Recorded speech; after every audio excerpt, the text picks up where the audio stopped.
오늘 주신 하나님의 말씀은 출애굽기 40장 1절에서 16절까지입니다.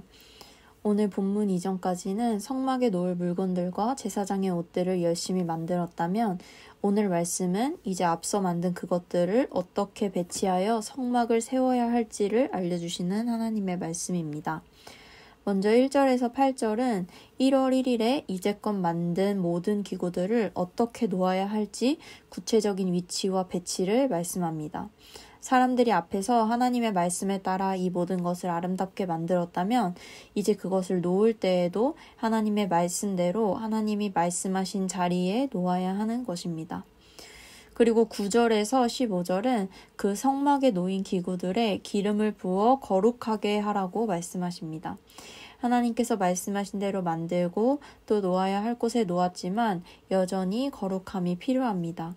이에 거룩하신 하나님께서 정하신 기름을 부음으로 거룩한 기구로서 완성되는 것입니다. 이후로 12절에서 15절은 제사장들에게 앞서 만든 거룩한 옷을 입히고 그들에게도 기름을 부어 거룩한 제사장으로 세울 것을 명령하시고 마지막으로 16절에서는 모세가 하나님께서 명령하신 이 모든 것을 다 행하였다고 말씀합니다. 우리는 오늘 말씀에서 이스라엘 백성들이 성막의 기구들을 하나님의 말씀대로 만들고 또 제자리에 놓았지만 거기서 끝나는 것이 아니라 하나님께서는 기름을 부어 그것들을 거룩하게 하는 단계를 남겨두셨다는 것에 주목하고자 합니다. 이것을 그대로 우리에게 적용시켜보면 하나님의 성전인 우리가 하나님에 의해 만들어지고 또 하나님께서 부르신 자리에 잘 배치되었다면 이제 거룩함으로 완성되는 단계를 맞이했음을 지나야 함을 묵상해 볼 수가 있는 것입니다. 그리스도인으로서 세상을 살다 보면 종종 실력 있는 그리스도인이 되어야 한다는 말을 듣고는 합니다. 여기에는 그리스도인들이 세상에서 자기 분야에 뛰어나고 탁월한 사람이 되므로 복음을 전함에 있어 보다 큰 영향력을 끼칠 수 있지 않겠냐는 그런 의미에서 사용되고는 합니다.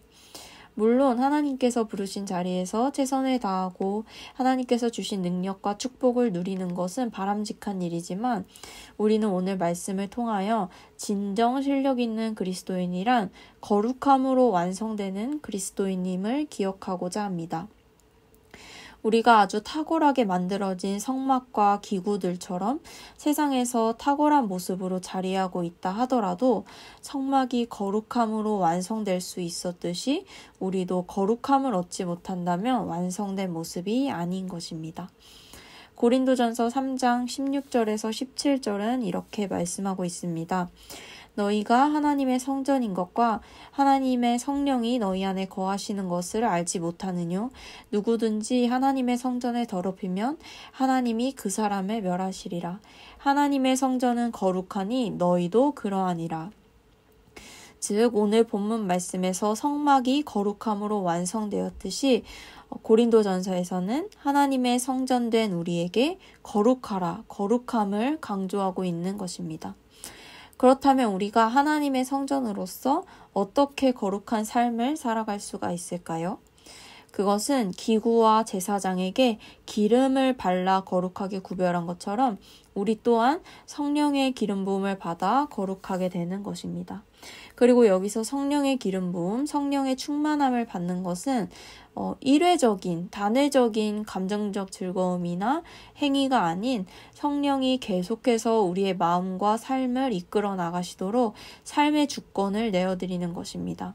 또한 성령은 누가복음 11장 13절 후반부에서 하늘 아버지께서 구하는 자에게 성령을 주신다고 하는 것처럼 성령의 인도를 매일 구하며 살아가야 하는 것입니다.